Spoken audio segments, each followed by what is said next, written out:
Welcome back to the ESL India Premiership Summer Season Masters League. We're sorry about that delay, but the Counter-Strike game did not happen, but we do have DOTA for you now. I'm your host Aditya, and joining me is the lovely Angela. How are you doing? I'm great. I love that 64-minute break that we had. It was like a surprise break for all of us. It was a great break for me as well. I was like, I don't have to watch CS. I don't have to take my notes. Like if anyone has seen me take my notes for CS, by the way, they are about this long on an iPad. Like, the iPad is this long, but the notes are like 3 pages on that. I write down everything that happens in every single round. Actually, I kind of can understand that because even I write down a lot of things before the game starts because after all, you're the one analyzing the game. You got to know everything that went right and wrong. You can't give wrong information. Exactly. So. I've actually even started maintaining an Excel sheet now with a lot of those stats. So that should be fun. But today we have Nefarious taking on Reckoning Infinity. Yes. So let's take a look at Nefarious.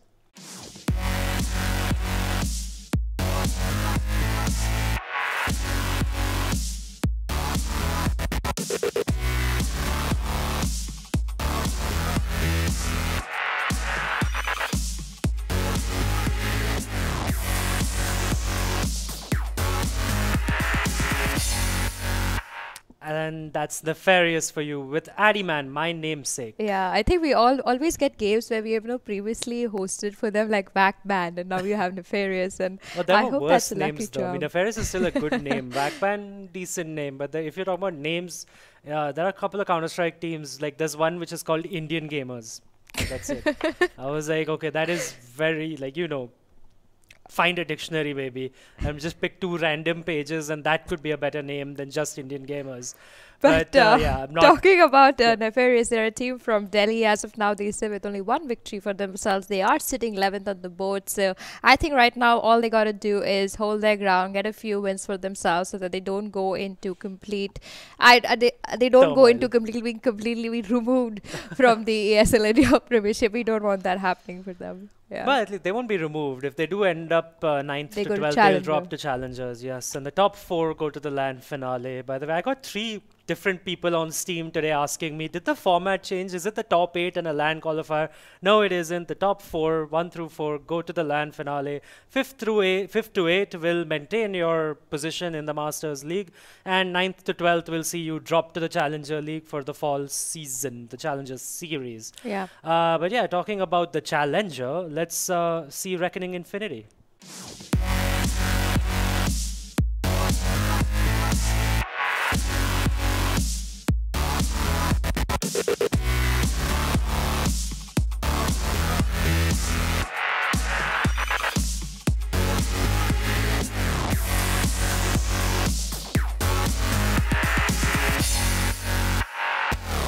And that's Team Reckoning Infinity. I love the dot there. Like, every time there's a dot in a name, I specifically point it out and I just say dot.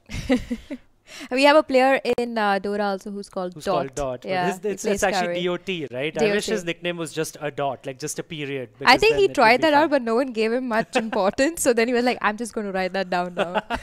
But talking about Reckoning Infinity, they're a fantastic team for Pune. As of now, they sit 8th on the board. They've only been able to get 1 victory. They are looking, of course, to make their way to the LAN finale. They're looking strong. They have their sister team, Reckoning Esports, who's doing really, really well for themselves too. Hoping to see Reckoning Infinity make it to the LAN finale. I mean, they're another team, I would like to say, that they work in every single ESL game and they study it and they try to get better and better with every passing game. So I'm looking forward to see how far this team goes. Talking about how far they'll go, the draft is already live. Will determine how far this game goes, right? Generally. Clockwork, Naga, and DP get banned out from Reckoning Infinity, and Nefarious is going to pick up that Sand King and Ancient Apparition as quickly as the clock strikes 20. And the Night Stalker, OD, and Razor get a ban over there. But Reckoning Infinity, trying to follow a little bit of Burizo's draft, they're going to pick up that Omni Knight and Tusker for now. Good support. It's going to be mostly an offline. Omni Knight, he fares pretty well against the tri-lane. Nowadays, of course, the concept of a tri-lane has kind of changed in Dota 2. It's become more of dual lane sequences followed by most teams. So if that's the case, I think the Omni Knight is going to fare pretty well for himself in the offlane.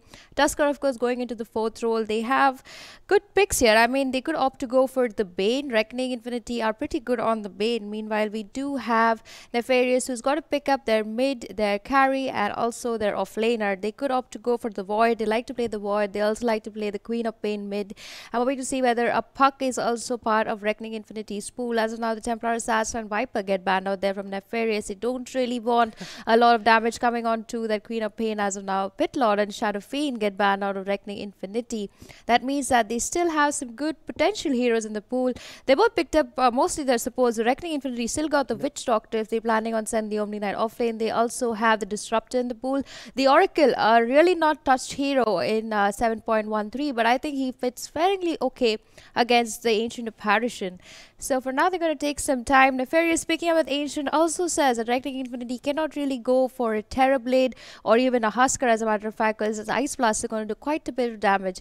Nefarious is going to pick up their carry next, a Phantom Lancer coming in from them. Not really seen them play this hero before. Pretty excited. Reckoning Infinity, on the other hand, they do like to play the Doom also quite a bit, unless they're sending the Omni Knight offlane. But a lot of time taking to pick up the third hero. They have the carry to still, if they want to show that. I would opt for them to pick up their 5th position. The Witch Doctor, Disruptor, still open. OD has got a ban. Yes, he's got a ban. So they got to be careful on who they want to send mid. At this given point of time, they could take some time with this one. The Monkey King, of course, still available if they want to opt to pick that hero as a carry. Of course, the Void being part of the draft still available. Yes. Would you think Tinker would be a good pick for... I think it'll be a brilliant pick. If Reckoning want to really pick up the Tinker, they could do for that. I mean, they have actually added it to their draft line before. So I'm hoping to see whether they could go for the Tinker. And Tinker, of course, fares pretty well against the Queen of Pain. For now, Reckoning Infinity going to pick up their 5th role. It's going to be the Witch Doctor coming in for them. So they've got their offlane set. They've got their 4th role, 5th role. They're looking to pick still their mid. Tinker fitting in for them. The Legion Commander, but getting picked up over there by Nefarious. I love that pickup. Been really quick with their pickups, right? Other than this one, where the 4th one, they've been really quick. They haven't wasted any time. While Reckoning Infinity has actually been taking their time, using some of their reserve time as well. I think it's actually very surprising to see one, like for me, it's very surprising to see one team being so calculated and so slow with it, and the other team is just like, I'll just pick this, I like this. I think Nefarious has a very set lineup in mind that they've already played and practiced with, and they want to kind of see if that will fare for them. It's similar to what Team Buriza did yesterday. They kind of had a set draft in mind that they're going to take 4 heroes that basically is going to heal the Terrorblade, and that kind of worked for them. So sometimes having your draft set without trying to counter pick also helps you a lot, because you really don't know what your opponents are going to pick. So either choose to play to their gameplay or just choose to be so confident with yours that you really don't care what your opponent kind of takes. And I think Nefarious, I would like to actually commend them that, I mean, this is a good idea. If you try to counter, at some point you kind of realize during the game that, hey, you know what, if I had picked something else that I was more comfortable with, maybe this game would have been a completely different story. And Gyro being picked up. Gyro, much expected pick coming in there from Reckoning Infinity. Their tri-lane is set for now. The Tusk is going to be roaming around a lot mid with their mostly going to be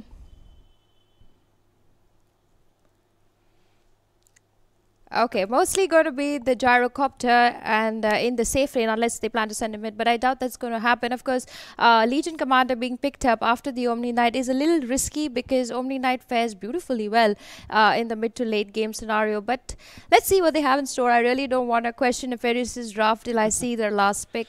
For now, Reckoning Infinity looking to pick their final hero, and first of all looking for the bans. Nefarious is going to quickly ban on that Juggernaut. I don't think the Juggernaut ban was necessary. They'd already picked their carry. They got to be more careful about what goes mid. And knowing Reckoning Esports, they will mostly... I mean, the Templar Assassin also is out of their pool. So mostly they could go for a Puck. A Puck would fare well for them. They could also opt to maybe send something like a Storm Spirit, though I haven't really seen the Storm Spirit. I'm waiting to see the first team that will actually pick up the Storm Spirit. I have watched a lot of games where Storm Spirit has featured. Yeah. And I find him like to be a really cool hero. I mean, if you know how to play him, he's just... I mean, you got to be very skilled to play Storm Spirit, because like it's all about the clicks at the right time, and also you got to be really quick. And meanwhile, Reckoning... 200 actions per minute is what you'd have to do to control him well. Definitely. I mean, if you're seeing players like Sumail play the Storm Spirit, you were going to be like a little worried about that, because he's just amazing. And he's an amazing player, and he's only 17 years old. That also says that he's really quick with his fingers. Also, I have a question. Again, noob question here. It might just help somebody who's new in the stream. Yeah. What happens once your reserve time completely runs out? You get a random hero. You'll just get anything for you? Anything for you. It's on random. So you could even end up getting a meeple. Why did I have a feeling that it was that they take away from your gold in the start? That's only during a pub game or a casual matchmaking, but in ranked and in competitive, normally it just becomes into a random hero. Yeah. So for now, but Reckoning Infinity not going to give that Queen of Pain to Nefarious. They were really hoping to get that Queen of Pain in their game, but for now, Reckoning Infinity going to complete the draft with Lina, and Nefarious replying to that with the Skyra Mage. This is the second time I'm going to be seeing a Skyrath Mage going mid. He fares pretty well against the Lina, and with the Sand King and the Legion up to gank after about 15 minutes into the game, I feel Nefarious have a very sorted draft. They are lacking a little bit in their tank, but same goes with Team Reckoning Infinity. I mean, if the Omni Knight does get his ultimate off, which kind of cancels out all physical damage, I see Reckoning Infinity taking this game really easily. But if Nefarious is able to pull off that draft and that Skyrath Mage does get really overpowered by 11 minutes, 11 to 12 minutes, they could really do really well for them. But put your money where your mouth is. Who would you say is going to take this? I would say Reckoning Infinity. They have a more stable lineup. But Nefarious, I think they've come into this game with already a thought of way of playing this. I think most of the players who have chosen these heroes are really good with them, especially Moon. Not Moon. I think it is Lips of Angel. He plays really, really well. I think he's the main person who even gives the calls in his team. And it sometimes works out for them, sometimes it doesn't. But I'm hoping that they have come in very practiced. I mean, it's day 18. We're expecting more from our teams. And I'm expecting more from Nefarious. But I'll put my money on Reckoning Infinity. Alright, so let's find out if Angela's right about Reckoning and winning this game. But before we do get into the game, today, by the way, our casters are going to be Nishant and who's CloudX, by the way, as well as Floki. Before we get into the game, I do want to wish Nishant CloudX Patel. Yes. A very happy birthday. Because it is his birthday, and like a trooper, he is still going to be casting on his birthday. He's not taking this Sunday off, and neither are we. Let's see if Reckoning Infinity can take this. Over to you guys.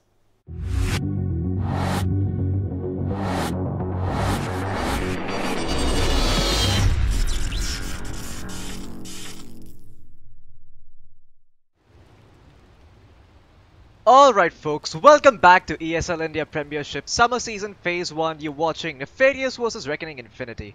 My name is Floki. Joining me for this one is CloudX. CloudX, happy birthday. Thank you so much. Again. Looking forward to this game. For the fourth time in the day, yeah. I gotta say, I'm looking forward to this game. It's, you know, we've spent most of the day watching the MPGL qualifiers. Now, Nefarious versus Reckoning Infinity. We're looking at some true, untainted Indian Dota meta. I'm not too sure who the underdogs are in this particular matchup, but I'd like to believe that Reckoning Infinity does have the upper hand. And I'm also a little concerned about this cheese Skyrath Mage pickup that's come out here on the middle lane from Nefarious. Against Lina, I don't think this is the best choice. Lina can probably outdo Skyrath Mage in the mid lane, because Skyrath Mage I think has shorter cast range on his spells. Yeah, I mean, versus the Lina, I think Skyrath Mage isn't gonna have as good a time, but there's definitely some synergy with the Skyrath and the Legion Commander, but we'll have to wait for that. Dante though, top lane. Copying a fair amount of damage. Does have the overwhelming odds, should be able to run away from this one unscathed, and indeed he will. Does have the salve to get him back up to full. I think he should just go back to base at this point. Maybe go back base, TP back out. Yeah, that's what he's thinking to do. He already used the Tango though, and that was without popping an Iron Brand, so yeah, maybe it's not the best idea to go back to base now. Just for efficiency's sake.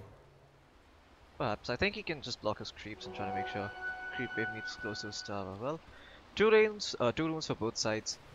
And let's talk a bit about this mid mashup, because this mid mashup is what I'm curious about. Who do you think theoretically fares better? Is it the Skyrath Mage or is it the Lina in a pure 1v1? I think the first couple of levels the Skyrath has the upper hand, but thereafter it should be the Lina. Neither side has the... Well, okay, both sides have the slope ward. The Dire slope ward placed a little deeper, the Radiant slope ward right next to it. I think this matchup really relies on whether or not they can get the D ward off successfully, because the Skyrath, if he's got vision up on the high ground, he's going to consistently spam out those arcane bolts. If he doesn't, the Lina's probably going to tag him with a light strike array every time he comes close to the Dire side of the map. Ideally, I'd say the Lina has the upper hand, but with that ward in place, maybe I'd give it to the Skyrath. Okay then. Well, whose draft do you like better now? I mean, both of these drafts seem rather unusual. You don't see Lina too often. Reckoning Infinity have picked it up in the past, I think, but they didn't have a lot of success with it. Yeah, I think on the international circuit as well, there aren't too many teams that are running a mid Lina. I think one of the more recent occurrences was Dendi running it in Navi, but they haven't had too much success to play. Well, LFY does like to run the Lina on the mid. Like Super plays that hero a lot, so I've seen him play All it. right. I'm not sure. I mean, I feel like they've got ways to deal with the Phantom Lancer illusions towards the late game. The Gyrocopter is obviously the ideal hero to go up against a Lancer then. But I am concerned about Nefarious's snowball potential. I feel like if the Legion Commander is off to a good start on this top lane, gets a decently timed Blink Dagger, they've got so much pick-off potential. Like, the moment the Legion Commander initiates with an Ancient Apparition, Skywrath Mage, and maybe even a Sand King if necessary, that's one hero deleted from the fight. Not much the Reckoning will be able to do to save him, other than, you know, maybe have a Tusk coming in with a Snowball. Well, perhaps the Aghanim Scepter on the Omni Knight could be really useful this game. Yeah, I mean, exactly. So if you go towards the late game, I'd definitely start leaning in Reckoning Infinity's favor. But the early snowball potential, I'd be worried about that Legion Commander running away with it. Iced might end up dropping and giving first blood to Nefarious. Cast bounce around for a bit, but Nefarious defined first blood. That's one way to get your snowball rolling. And the Sand King too manages to find that first blood, so he's gonna have his boots and start roaming around the map a lot more efficiently. Some unconventional laning happening here, by the way. So bottom, you've got an Omni Knight who casually repelled himself onto the tower. By the way, I might have to cut you off. Actually, there is a bit of a skirmish here. Iced might just end up falling again. Last right click, the overwhelming gods find the kill. Maledict was on to 2, but it's not gonna be enough.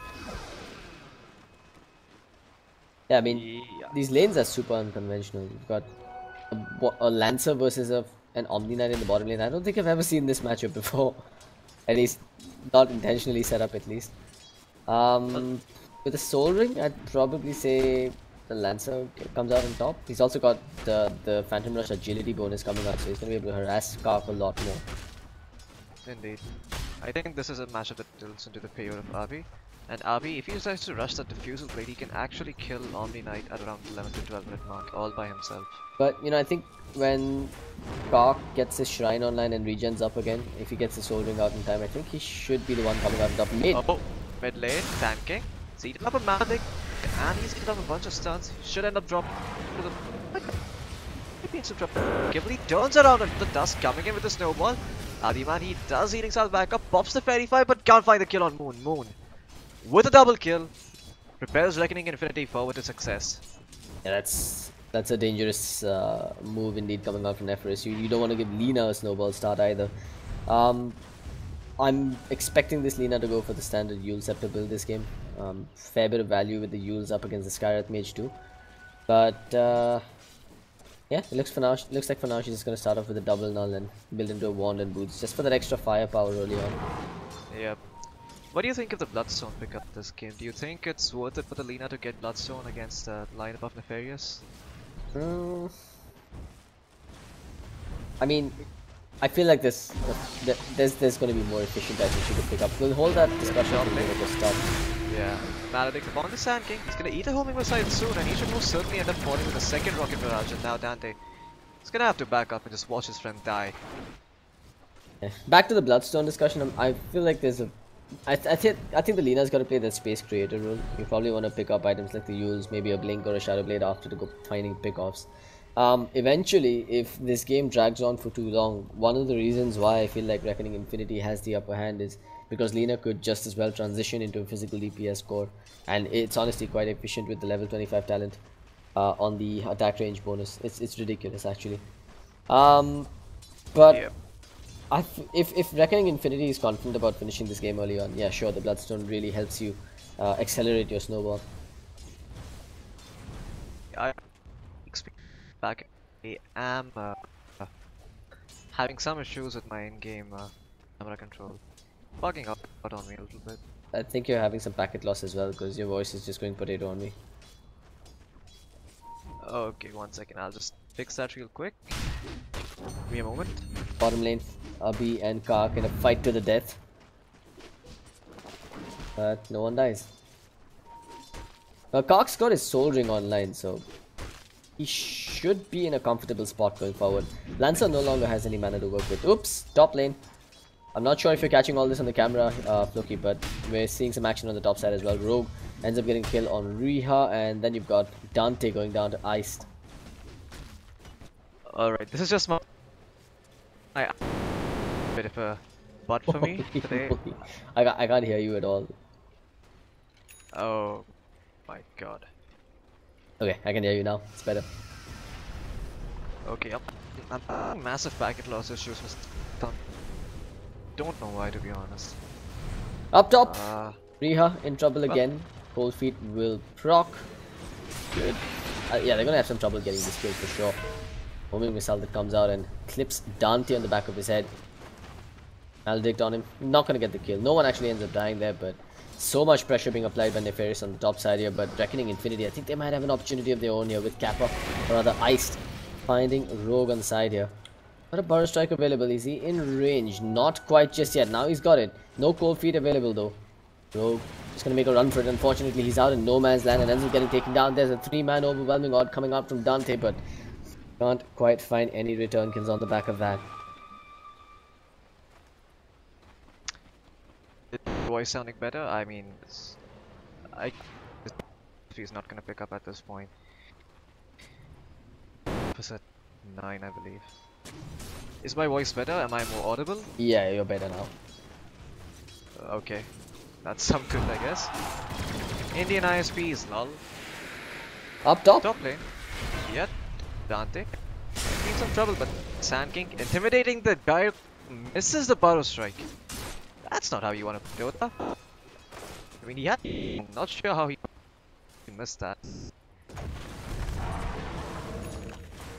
Mid lane, he's completely dominated this matchup. This guy has got 20 for 3 CM. While Moon closing in on level 8, 46 creeps to him. Okay, your audio has gone really bad on me again. And unfortunately, since you've got the camera slot as well, I can't ask you to just get out of the game.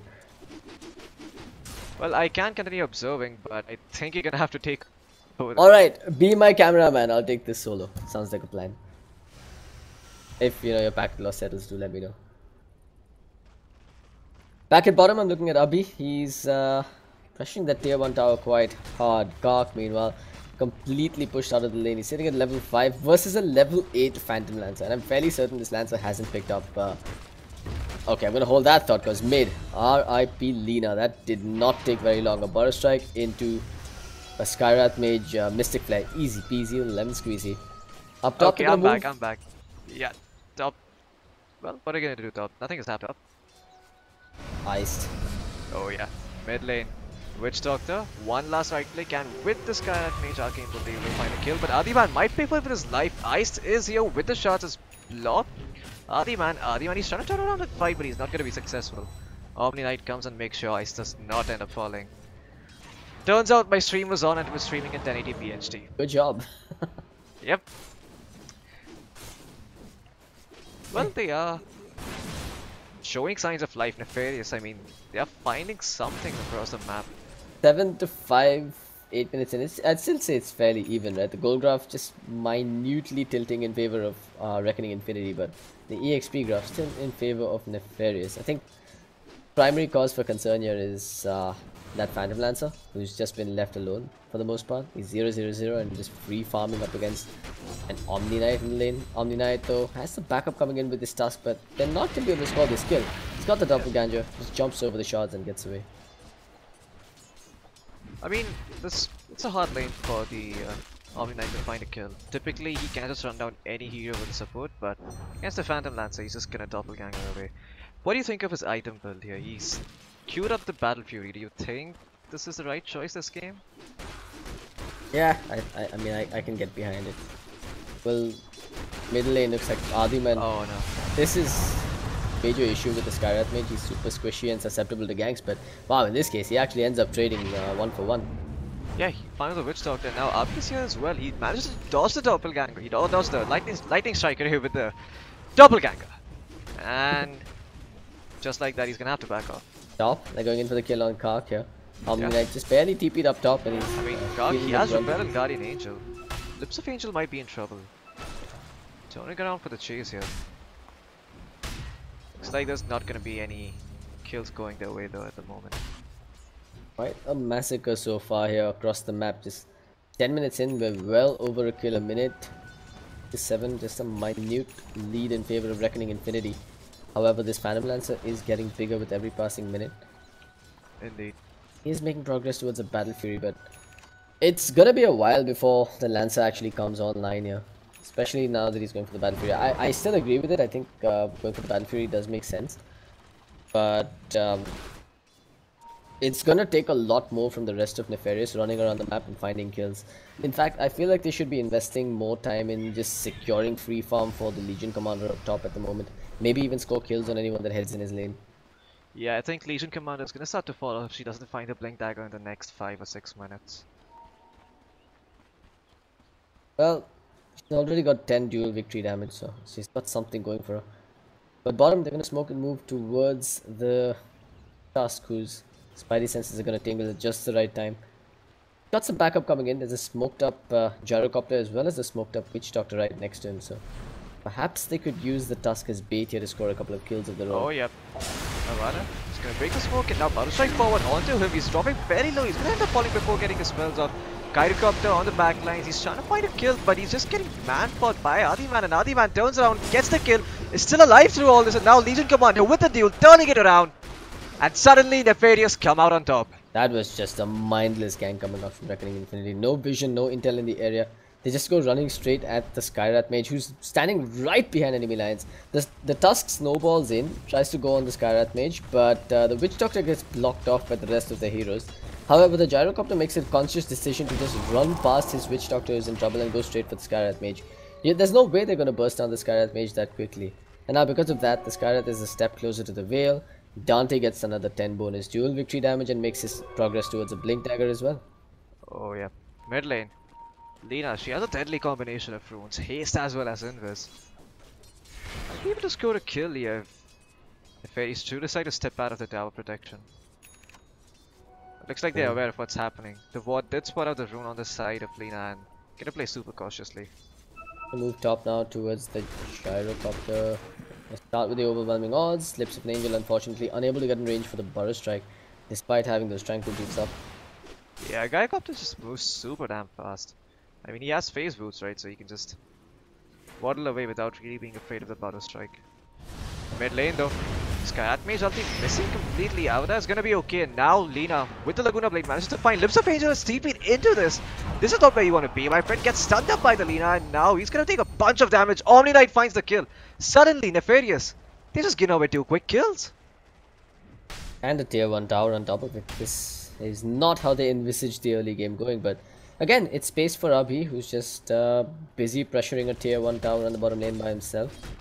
Dashes back and forth for the extra agility as well. Avada ended up surviving as well, so... Oh, okay.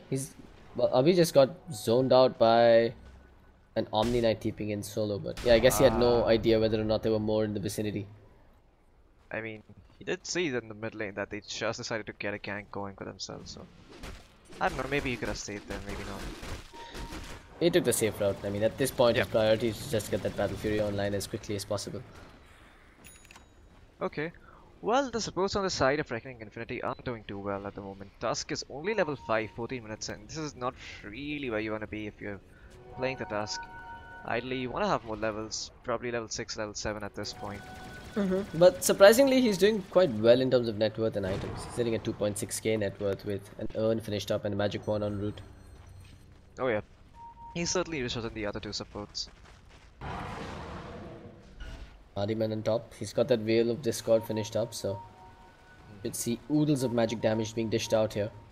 I mean, this is such a scary lineup at this point. Even with this 4-man running in with a Veil to augment the magic damage coming out from all these heroes, I'm not sure Reckoning Infinity should take team fights here. I mean... Mooney just walked into the Sand King, and now he's gonna eat it full epicenter to his face, but he gets stunned up. Sand King can't get the epicenter off, and now the turnaround with the Death Wand. Sand King is dropping pretty low, and now Ice as well. He's gonna end up falling. Dual victory for Dante, but Dante ends up falling. Gyrocopter finds a kill from the backline, and now he's chasing for more. But looks like there's not gonna come Looks like they're not gonna find anything more. Corrected. I was just about. I mean, I just said that Reckoning Infinity should probably shy away from fights. They just run in at them. Turns out Yules is a good item. Yeah, Yules just sending himself up into the air, negating a lot of that epicenter damage, buying a lot of time for his teammates to get in position.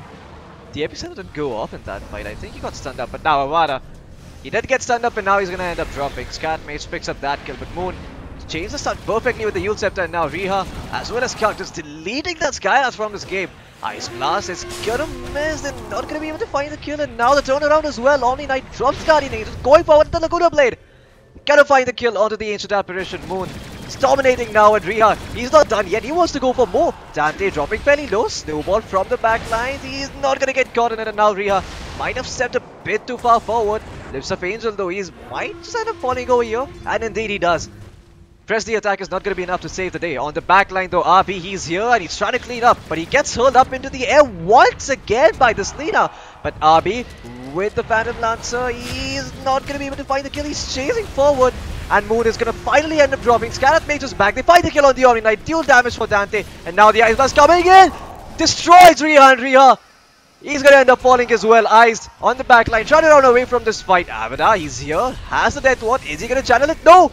He gets silenced up, and now he's running for his life as well. Dante with the Chilling Touch slow is going to be able to secure kills for Adiman. 3 kills picked up, triple kill for him. The hell was that? That was like an 8-man... 8 people died in that fight approximately. You had Reckoning Infinity fighting for so long. They killed the Skyrath Mage earlier on, and the fight extended till the point where the Skyrath Mage actually respawned. So over the course of that fight, yeah, 9 heroes died in that fight, by the way. Wow. All 5 on the side of Reckoning Infinity and 4 on the side of Nefarious. I'm seeing the fight recap, and it's showing me that there were 2 Ice Blasts casted in that fight. So, indeed, a very long drawn out fight. But in the end, it does favor Radiant. They end up finding 2.5k gold off the back of that, and Reckoning Infinity only find 474. I'm not too sure what that means. I think they just got too trigger happy. I mean, it's quite easy to get carried away with the momentum when you're, forcing silly mistakes out of your opponents and getting kills under the tier 1 tower and next to their shrine. But as Reckoning Infinity, you have to remember that this pretty early game, everyone's still got really low respawn times. Oh, hold that thought, Abi. He might be in some trouble. They've gone on to an illusion though. Looks like they are not aware of it. They're still chasing the illusion, but now the illusion is gonna pop and they will find out the truth. Abi jukes away like a boss, has a Battle Fury, and is gonna be farming away. Awada? What is he trying to do? He's just gonna drop a ward. Fortunately, did not get spotted, and somewhere on the map, Omni Knight ended up falling. There it is, that Blink Duel Dagger. and the Mystic Flare. So this is when Reckoning Infinity are now put on a clock. So it's really risky because the 4-man ganks from Nefarious just got super strong with the Blink Dagger on that Legion Commander, and at the same time, the farm rate on Abhi just went through the roof with that Battle Fury. Reckoning Infinity has to clump up. They have to find kill after kill into objectives, because simply finding teamfight victories isn't going to cut it. You're still going to have a Lancer that's free-farming elsewhere. They have to find objectives, they have to constrict the map and essentially find a way to shut down the Lancer's farm while not giving up too many kills. Top lane, Legion Commander is going to get snowballed upon. Ice Blast coming in from Rogue. It's going to clip only onto Ice. Riha as well, he's here, he's chasing forward, but now the Skyrath Mage turns it around, but Skyrath Mage is getting turned apart because Moon is here and Moon is cleaning up the back lines. Rogue ends up falling, Skyrath Mage as well, and suddenly 2 kills going the way of Reckoning Infinity. They lose 2 heroes. Never mind, Nefarious lose 2 heroes, but they only find the Gyrocopter.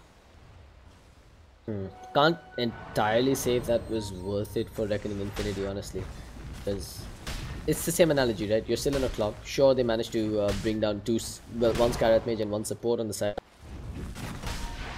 Yeah, but at least the Nefarious aren't pushing, right? I mean, there's that. Yeah. So they're not really making anything off of these kills, really. And in Dota, as long as you're not pushing towers, your kills don't mean shit. I disagree with that. I think Abhi, at this point, if Abhi's not pushing towers, it's fine, because he can essentially push the creep wave beyond the river as the Phantom Lance and then just go into this rhythm where he goes jungle lane, jungle lane, jungle lane, and just racks up the money. I don't know if that was enough for Reckoning Infinity. I feel like they need to start grouping up a bit more again. Maybe find a pick-off into another tower. Start constricting the map by putting some deep observer wards inside the Radiant jungle, and maybe even make some plays on the Phantom Lancer himself. Speaking of the Radiant jungle, Moon, he's invaded the Radiant jungle. He's looking for RB, but he's not going to find anything. They also really need this Blink Dagger desperately on Ice, because he's going to be the most reliable way to start the fight on Phantom Lancer. Oh yeah. I think he's also the only available save at the moment that's reliable against the Legion Commander combination. Just blink in, snowball the guy, and suddenly you prevent all that Mystic Flare and dual damage. Yeah. This is actually a really good game to be playing the Phantom Lancer now that I think about it. You've got there's so many stuns that you can just disjoint or dodge with the Doppelganger. You've got the paralyzing cast that doesn't really work. There's that window where you could Doppelganger out of the Yules into a Light Striker Ray combination. Top lane, Ice, he's gonna get spotted out because of this Ancient Apparition, Ice Blast, and now the duel in. Epicenter is being challenged up, Lips of Angel, he's certainly gonna find the kill onto Dante. I'm sorry, Dante's certainly gonna find the kill onto Kappa, and Kappa can end up falling, but now Avadasia is turning it around with the Paralyzing Cast, Candle Maledict, and the Death Ward as well. He's gonna find a kill on the Lips of Angel, and Dante just has to watch his friend die. Oh, Moon on the back line, what's he doing? He's not gonna spot the Legion, and Legion is gonna blink away. So Dante actually got stuck in the trees over there, had to chop his way out from the south side. But even if he wasn't stuck, I don't think he could have done much to actually save the Sand King in that situation. But again, all said and done, I think it's a slight advantage tilting again in favor of Nefarious, where they get another duel victory. Phantom Lancer is just farming uncontested. He's okay, he's heading for the Sanjanyasha by the looks of it. I mean, I think it's a good item on a Phantom Lancer, especially you don't really want to get the Mantis style, especially not this game. I think against a lot of illusion cleared with Lina and Gyrocopter. Perhaps Mantis will counter the Yules, by the way, on the Omni Knight. I'm not sure if we spotted that out, but a decent pickup. In fact, it's the ideal pickup for him, I'd say. Yeah, you can just hurl the LC up in the air while the duel is going on. I mean, there's multiple instances where the Yules comes in handy. One is sure to stop the LC from getting the duel off. Another is to shrug off the silence from the Ancient Seal. RB is not going to get stunned up. And looks like RB's just going to be with Doppelganger. I mean, now the turnaround, the Mystic Flare is there. Ice Blast as well, hits onto 3 euros. Ice, he's dropping pretty low, but now the Guardian Angel. It's not going to end up mattering as Nefarious, they find the kill onto the Lina, and now Kaki's just going to have to TP out. All of a sudden, Reckoning Infinity, they're going to get gone upon it now. Ice as well, he's going to end up dropping. Yeah, things are going from bad to worse for Reckoning Infinity. Got 78 bonus damage on Dante's Legion Commander now. RB's got himself the full Sanjanyasha, comes into another successful team fight and gets a kill. But again, all said and done, the net worth is still slightly shifted in favor of Reckoning Infinity. Oh yeah, Nefarious, they're finally starting to push towers together. Legion Commander as well has 78 dual damage at this point in the game, so if she's a scary contender. Yeah, I'd say that's where Nefarious' lineup is a little bit lacking. They don't really have tower takedown potential.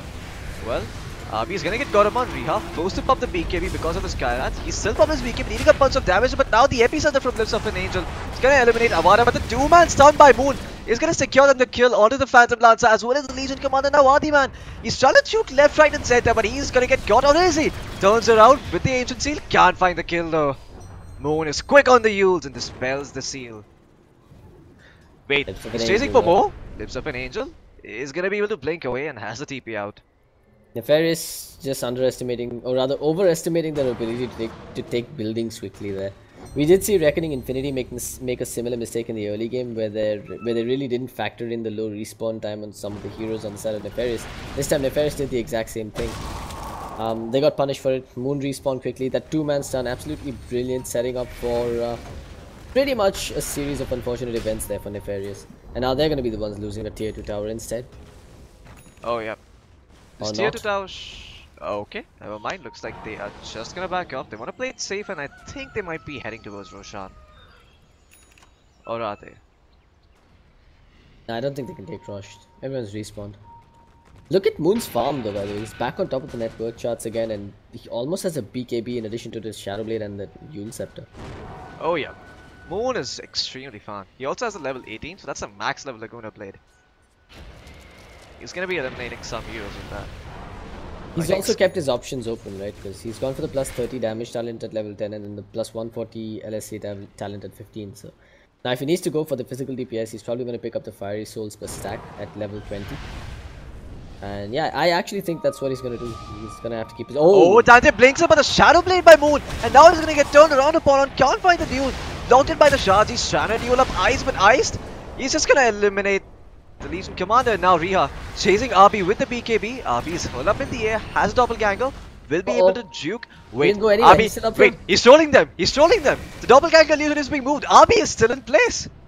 Wait, now he starts moving. Wait, what's going on? He can't seem to move. He's just standing there in place. But now RB drops to the low ground, starts right-clicking Moon, but Moon with the stun is able to get away. Gyrocopter with the flak cannon trying to do some work onto this Phantom Lancer. And Phantom Lancer turning it around onto ice. Now Avada with the Death Watch trying to do some work, but nah. RB is just too damn strong and manages to take down 2 all by himself. On the backlines, Riha is not able to reach the fight at all, and now Kark might be in trouble. Wait, RB? Okay, he was just standing still there for a moment. Kark might be in some trouble. Now with the Mystic Steel, they should be able to find the kill, and indeed they do. I mean, Reckoning Infinity, you'd think they'd learn from their mistakes. They just went back in and overextended again. They got 2 kills, one on the Legion, one on the Ancient Apparition, and then they should have just backed off after that. Instead, they went chasing onto the low ground, got juked by a Phantom Lancer illusion, and got punished for it. There was even an epicenter committed for the Lina on the backlines, thus taking her out of the equation. Now RB's threatening high ground along with the rest of Nefarious, and it's 26 minutes in. That Lina, her high level is actually working against her now because she's got a fairly long respawn time. Oops, looks like RB's lagging. Okay. Indeed it does. I mean, They're he buzz. I mean, it's unlikely that they'll get this tier 3 tower at this point, but the damage has been done. They won a team fight, they got some chip damage done, and the net worth has now swung back in Nefarious's favor. Oh, maybe it hasn't actually, because the graph still shows 2000 in favor of Infinity. Yeah, well, I mean, at the moment, well, not really, to be honest. The gold graph is still somewhat in the favor of Nefarious. So is the XP. The XP as well seems to be in the favor at the moment. I don't even know what's happening, man. Now it's back in favor of Reckoning Infinity. This game is just super close. Yeah. Both teams showing us that they're capable of taking this game, and any slight misstep. But I say, I think getting the early BKB on the gyro was smart. Most of the time you'd be tempted to go for the Sanjanyasha first after the drums for that extra mobility, but having the BKB has just allowed him to survive through some of the absurd amounts of magic damage coming out from Nefarious' heroes. Indeed, it's certainly paying dividends. The Scath Mage and Lina and LC combination is extremely dirty. Just fight a hero in the duel, drop the Mystic Flare, and that hero is eliminated for sure. Unless Omniac manages to get the repel off. Which I think for that reason might have been worth to get an Aether Lens this game. Yeah, he's got it queued up. He's going for it next. And he's gonna find it soon. Yeah, he's like 40 gold away from it. He's got Arcane Boots, Soul Ring, Yule Scepter. And Omni Knight doesn't need that much mana, man. True, he doesn't really need that much mana, but just helps to have a lot of mana, I guess. I guess at this point he just he's gonna disassemble it and get the Aether Lens instead. Yep. No worth in keeping an Arcane Boot. Oh my god. RB. Looks like Indian internet is taking the toll on him, just like it did on me a while back. Well, that was actually you taking a toll on yourself, man. Hey, self-harm is not a joke. Winning Infinity. Got Moon queuing up a Lincoln Sphere next. A fear of what that Legion commander is going to be doing to him. Going forward, that's 92 stolen damage and a BKB next in his queue. Oh yeah. This BKB is gonna take a while though. I don't think this LC is gonna find it anytime soon. Probably another 4-5 minutes at least. Nice, got queued up. He's going for the Pipe of Insight. About damn time someone thought of it. In fact, probably Kark should have gone for it. Yeah, exactly. I think Kark could have been a good candidate to pick up that pipe. Maybe skip the 4 stuff and just go for a pipe instead. Mm-hmm. 4-star doesn't really do much in this game. I mean, sure, it can help you take someone away from the Mystic Flare, but 9 times out of 10, that Mystic Flare is going to be on the hero that LC is dueling, so... Exactly. You probably just want to get a pipe instead and just help him survive in that department. But yeah, I think the Aghanims is something that he could consider skipping this game altogether. Oh, why is that? Because you're getting utility items like the Lincoln Sphere now on the Lina. I'm assuming we're going to see a Lotus Orb eventually on one of the supports. I don't know if you really want to get I don't know if you really want to have an Aghanim Scepter just for fear of the LC coming in and dueling you at this point. I mean, it's going to get to a point where Riha's probably going to be packing enough of a punch to take down the LC himself. It's not like the LC is going for a blade mail this game. Well, LC certainly is a scary contender herself as well. She has 92 duel damage at this point. So, in a duel, it's hard to say who's going to come out as a winner. I think once Dante has his BKB, most of the damage is still magical coming out from Nefarious. So I think you want to prioritize that over actually getting an Ags. So I'm thinking, heck, even if he gets a Lotus Orb or a Linken's of his own, I wouldn't be too surprised. Yeah, he's got a Lotus Orb queued up now, so that makes sense. Yeah, well, of course, there's always the possibility where you end up just double dueling yourself with the Lotus Orb and then you give the LC 2 extra damage. Oh yeah. Reckoning Infinity though, they have smoked up and they're looking to find pickups around the map. Question is, are they going to be successful? Roshan was just checked by Nefarious. They did expend the Ice Blast, but looks like Reckoning Infinity, they're going to end up wasting the smoke and find nothing. Yeah, this is an obvious smoke. There's two lanes where they're not farming, and the third lane is where Nefarious is camping. So they know for a fact that Reckoning Infinity are just moving as 5 looking for something. Oh yeah. Well, Reckoning Infinity. When you're playing as a team and you've got like you've got 5 heroes from the other team missing, the best thing you could possibly do is just take up high ground spots and wait as a 5-man yourself. That way you see them coming in first and you can make the first few moves. Yeah, mid lane, Abi might get gone upon. Light Striker being pump picked by Moon. He's only gonna be able to clear the illusions. Can't catch Abi in it. There we go. Dante running in with the Shadow Blade. Oh. Eyes on iced. The trees. Managed to make sure that Dante does not find him and iced. Holding high ground for now. The Nefarious are not gonna go forward with the plan. No Aghanim Scepter shenanigans coming out from the Skyrat Mage either. Going for the Scythe of Ice like a good utility hero that he is. Skyrat Mage with Aghanim Scepter is... it's a big nuisance to play against, man. 2 Ancient Seeds, 2 Mystic Flares, 2 Concussive Shots, 4 Arcane Bolts. I mean, that hero just becomes a teamfight machine from like a pick-up centered hero. Yeah, it's quite disgusting. Perhaps OS Frog will nerf that zone. I don't think so. I mean, I don't think Skyrat gets picked enough for OS Frog to give a damn. Well, OS Frog has nerf heroes that never get picked in the past too. But I wouldn't take it completely away from him, but... I don't know, I just find the Aghanim Scepter completely disgusting on a hero like Skyrat. I think he's not really the hero who you want to have in a lineup which is meant to team fight. You know, to me Skyrat is still like one of those cheese picks, like a Huskar, right? Because if you pick him in any order except as the last pick, you can be certain that there's going to be something to deal with him coming out on the other side, be it a Pugna, be it a Nyx Assassin. Which is why I think there's merit in not touching him right now and just leaving him as he is. Well, 30 minutes in, neither team has done Roshan. Just constant devout battles going around on the map. At the moment, it does seem that Reckoning Infinity has the vision advantage. They have 2 wards, one scouting out Roshan and one in their own jungle, protecting the farm. Cardi up on PL, by the way. Oh god. What do you think of this Cardi pickup? Do you think it's the right choice? Yeah, I guess. I mean, Cardi... Over hard. It's definitely adding to his survivability, but... I guess the Cardi makes sense. Because you're essentially adding to your catch potential, your slow potential, whatever the hell you want to call it, your CC. But in my head, the choice wasn't really between a Skadi and a Hardy. It was about whether you want to go for the Skadi or you want to just get a BKB to deal with the incessant stuns being thrown out on the side of Reckoning Infinity. Oh, I don't think you ever want to get BKB as a Phantom Lancer. It's very rare. I mean, you know, on some occasions you want to consider it, even though it does give away your position and all that. But I don't know. I think this is one of those games where a BKB might still have merit for the Lancer. Moon starting to close in on that Lincoln Sphere. Only 7. Okay, never mind. He's nearly 900 gold away from the item. Bottom lane. Nefarious are camped up. Epicenter being channeled up. Lips of Angel goes in, finds the power strike. Onto the guy comes up, but the snowball save. It's there. Now he's turning it around. Army is gonna get snowballed up. Rehab manages to pop his BKB. Moon on the backline eliminates the Legion Commander, and now the turnaround is here. Nefarious, their time is up, and now it's time of Reckoning Infinity. RB, well, okay. That was That's a it. hell of a save coming out from ice. Yeah.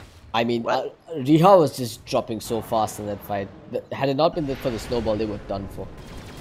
Oh yeah, that snowball was super sick by Ice. That actually turned the fight around completely. But I think Reckoning Infinity would have perhaps liked a few more kills on the back of that. They expended all their ultimates. Only managed to find LC. But they might find more here as Rogue is probably going to be in trouble. Gets hurled up in the air. And this is most certainly death. Punch for good measure. He's going to end up dropping. It's just momentum that Reckoning Infinity are riding on. After that snowball save, they move forward, they get another pick off. Open up a 30-second window for themselves. Question is, can they get anything done with this window? I mean, there's no Ice Blast to go into the rush pit for 30 seconds. That's how I'd approach this situation. Maybe just send your team into the pit and try and claim Aegis now. There's no epicenter either for about the same duration, so... Well, Lina yes, it's a slip up to not go in the pit. I don't know. I mean, they don't seem like they have a lot of damage. I mean, Lina could certainly attack Roshan very fast and like get the damage in, but it's still sort of risky. Sand King can always, you know, try to blink in, perhaps steal your Aegis. Yeah, I mean, sure, there's ways for them to contest, but the odds were stacked in Reckoning Infinity's favor, especially if you drop a Sigil Ward and get some vision around the pit while you're taking it. I like the Skadi on the PL, but not so much on the Gyrocopter this game. I feel like he probably wants to pack a bit more of a punch than getting a Skadi and just getting survivable. A Butterfly or an MKB would be the ideal choices in my opinion. I think a Satanic wouldn't be bad either in this game. I mean, sure, the Ice Blast irritates you a lot, but once that Ice Blast is over and you're still surviving, you can just turn the fight around completely. I guess they have the Omni Knight for that, but I don't know. Satanic gives a lot of damage to Gyrocopter as well, so it could be one of the items he considers the later this game goes. Another item on the Gyrocopter that wouldn't be too bad is the Daedalus, I think. I think a lot of people underestimate how good Daedalus is, and I don't think it gets picked up as often as it should. Yeah, I think it's just the lack of synergy with the Black Cannon is the reason. I think that's the only reason why Daedalus doesn't get picked up as much.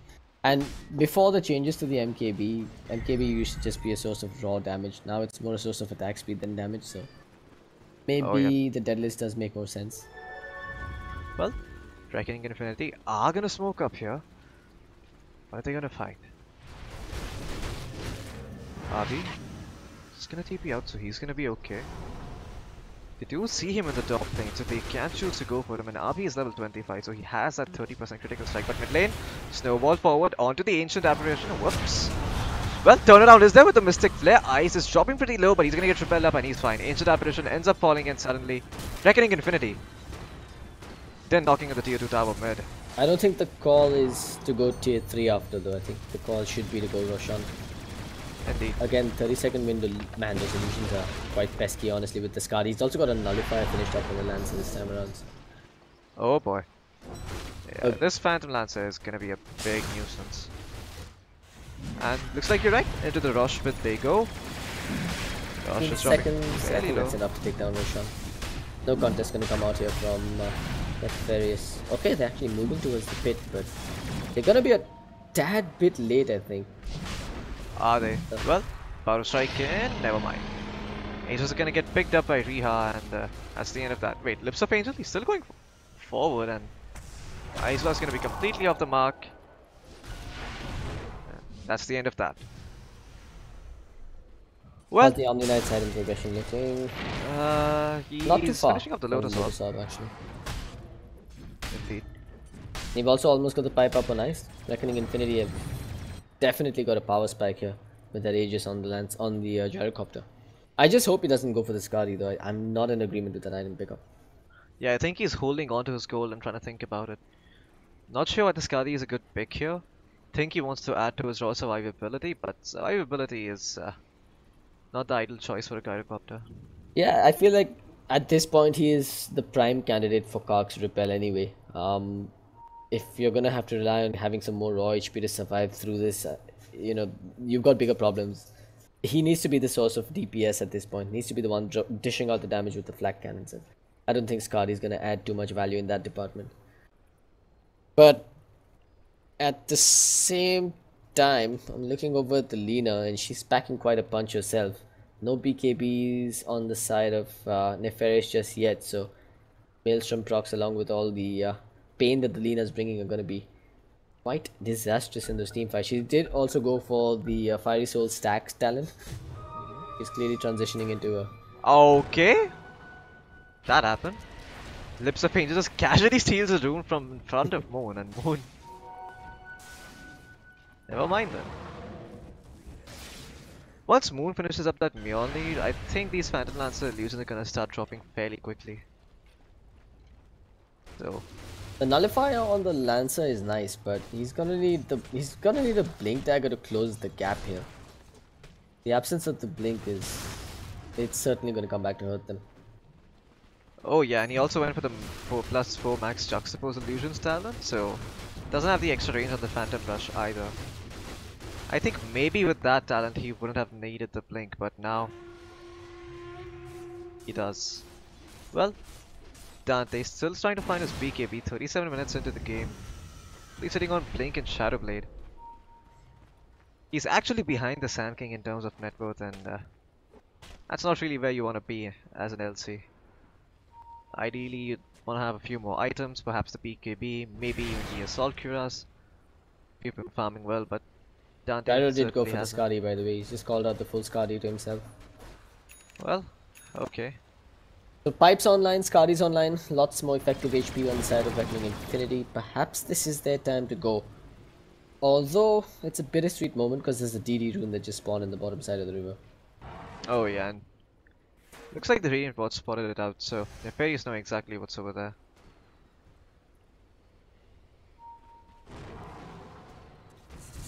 Okay, Reckoning Infinity looking to go for objectives and probably even the finisher. Let's see if Nefarious can hold. I mean, that net worth, the 2k net worth lead that Reckoning Infinity has, that's basically one team fight. So if Nefarious ends up getting a successful team fight here, they'll be right back in this game. Oh, Moon. So hunting forward, looking for the Shadowblade, might just find the Sand King, but the Sand King has the gem, so he should know that this is coming, and indeed he does. He's gonna turn around though. Lina has the Link SP and the BKB, so she's not the easiest of targets to go on. Again, Reckoning just, it feels like they're wasting time now. They're pinging out the bottom lane like they want to go and defend that, but you've got the Aegis in tow, you just got a spike in survivability. I think this is time to start sieging high ground. Indeed. The only reason I can see them wanting to wait longer is for Moon to get the bonus range talent and then siege from a little further away. No, that's gonna take forever. I think Lina just needs too much XP for that to be a consideration. And now, Auto Strike forward onto the Lips of Angel. Trying to chip away at his HP, but he is healthy for now. Phantom Lancer illusions doing their work, and Fortification is gonna be popped. Yeah. Betty's feeling a little spooked after that one. That was essentially just illusions, a little bit of harass that brought him down to about half HP. With an Ice Blast and an initiation from the LC, he's certainly going to lose his Aegis there. Oh yeah. Speaking of Ice Blast, Ancient Apparition also picked up his Aghanim Scepter. Oh, okay, that's a big one. Farious just taking away all of that extra effective HP that went in Reckoning Infinity's favor. Oh yeah. Riha. He's gonna get caught upon once again by the illusion. He just had to turn around. I heard his epicenter be channeled somewhere, but Lips of Angel is not gonna catch anything. Oh man, that's unfortunate. Epicenter's down for this next fight. Maybe that's incentive for Reckoning Infinity to just go. In fact, even the Ice Blast is down for about half a minute. They should go right now. Oh yeah. Where's the Gyrocopter?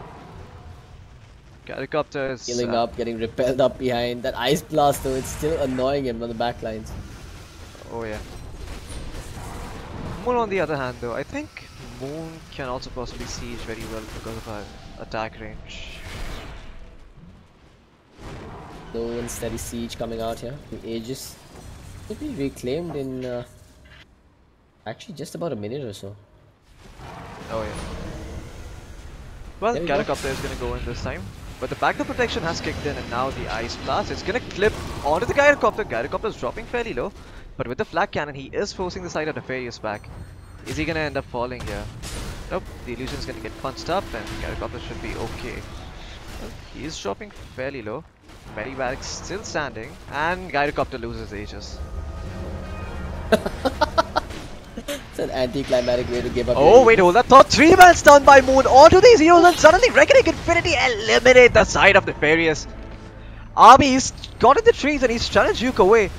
Can he turn this fight around for Nefarious? He's their only last remaining hope. Burrows right forward, catching the Tusk, but it's only onto the Tusk, and now Moon, he might be in some trouble. The illusions are doing their work, but now the Cold Feet is propped onto Adi, and Avi, he's gonna have to go back. He's dropping fairly low, doesn't have the heart, and he's gonna end up falling. Riha finds the kill. Ice Blast comes in, buybacks galore from the side of Nefarious. They really want to win this team fight, but suddenly, Reckoning Infinity are gonna disengage. They won't stick around this time. They got what they came for, and they can just go back, farm, wait for the next wave of items, possibly even Roshan.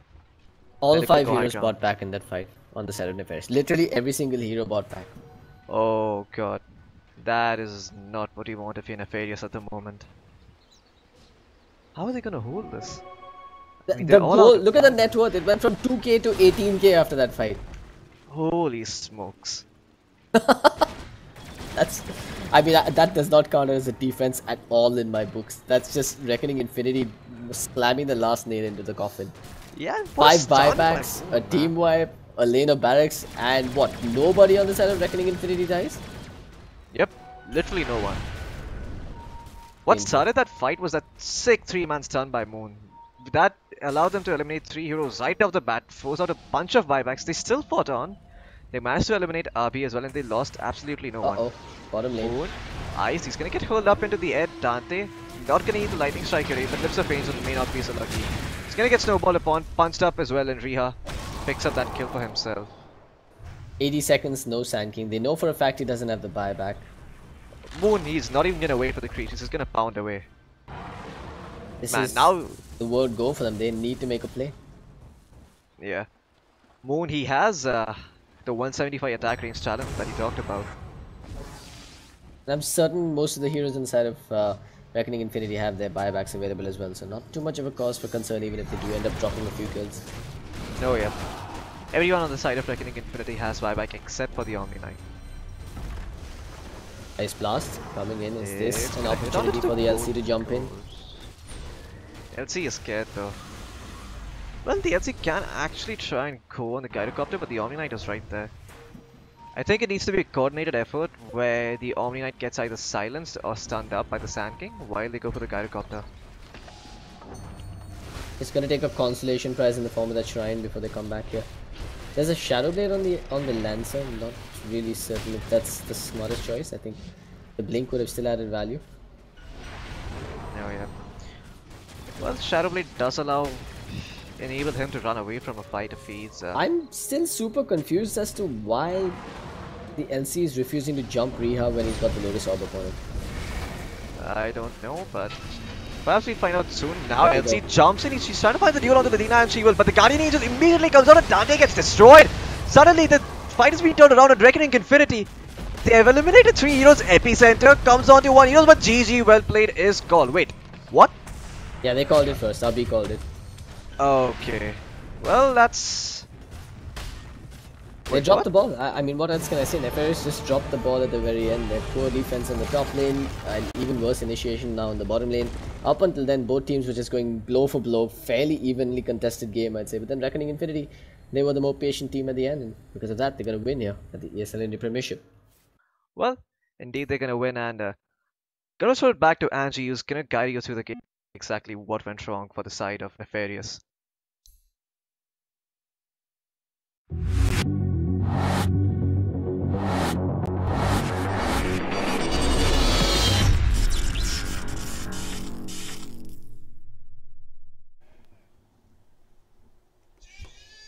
Whoa, what? Oh, sorry, dozed off there. That was a long game. Who won? Reckoning Infinity won. Okay. So there you have it. Reckoning Infinity does win and proves Angela right. But yes, that was actually a longer game than anticipated, right? Yeah, I think 45 minutes almost? Almost 45 minutes. I think that has more to do with the fact that Reckoning Infinity made little few mistakes. I think few mistakes. I wouldn't really take that away from Nefarious. They started off very, very strong. Good lining coming in from them. I mean, the PL was doing really well, but by the end of the game, I kind of noticed that they were relying too much on the PL for everything. And the PL, on the matter of fact, being under that kind of pressure, it kind of plays on you, because he did opt to go for the nullifier in place of the butter. We did see that the Sand King missed very important ultimates that he should have hit. We saw Ancient miss an ulti. But in the earlier part of the game, they were doing well. The tri-lane with the Legion and Sand King was great. In between, they even had the Ancient Apparition SK try to gank Moon. But Moon, after the first 10 minutes of the game, he kind of realized that this is how the pace of the game is going to go. They're completely going to rely on the Phantom Lancer. And he kind of just switched his build to going into a Majolna, which he's also opted to go in his... He likes to play the Lina, that's one thing for sure. He just wanted to make sure that if we do not kill the PL, it's fine. Let's kill the rest of his team. So then, there is really no option coming in from Nefarious that they could answer. Also, just watching this game, there are a few things that I noticed that I just want to put out there for teams who are just entering the Starter Cup or the Challenger Cup. Always watch your games. Even if you lose, watch them, because there are certain parts in a game which will change your game completely. And in this one in specific, because it's a Masters League game, there was at 13 minutes on the clock is where most of the players reach level 6, level 7, whether you're a support, whether you're a mid, whether you're a carry, you're all level 6. And at that given point of time, if you do not have wards on your map, you're basically giving away a lot of advantage to your opponent team. And that's what I think Nefarious kind of had a little bit of setback, because they didn't really have wards at the time durations when they were most necessary. And that kind of costed them more than caused them. It costed them so much, because they started off strong. It was a 10-10 score line. Things were going well for them, and then suddenly out of the blue, I see the Phantom Lancer TP mid. He's taking risk that he shouldn't be taking as a carry. His team should be able to buy him so much time to just go back down and farm. And I think if Abhi is constantly put under this pressure panel, he is going to, at some point, his opponents are going to realize that everybody's relying on him, and they need to understand that that's not fine. Because if your carry has to give every call, if your carry has to be in every fight, I mean, Nefarious could have taken this game with just one basic thing, that the Phantom Lancer could have just gone BOT. He could have just gone split push this game, maybe taken a Rax, while their Rax would at least take a trade-off. But in this case, he was sitting with his team. He was waiting. He was the one making sure that he starts the fight or the push comes from him, and that's where everything just went wrong for them. And I wish that teams kind of just go back and see that it's very simple. Dota is very simple, especially if you know the basics of it.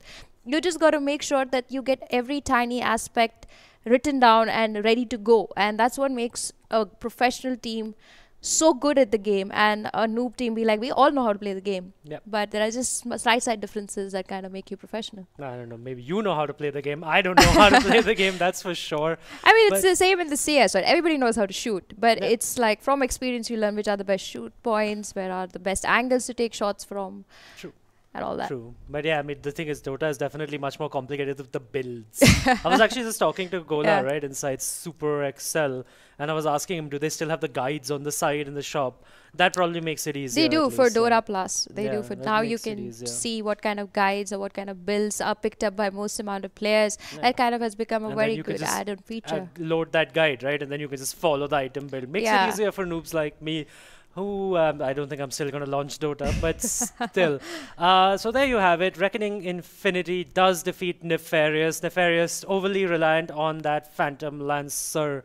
But that's all we have for you today. And indeed, that's all. This is the last time you will see me on camera for a while as well.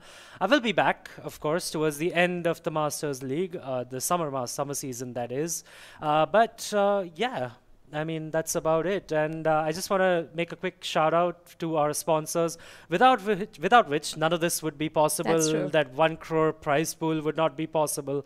So thank you to Omen by HP, HyperX, Intel, and of course, this is all brought to you by Nodwin Gaming.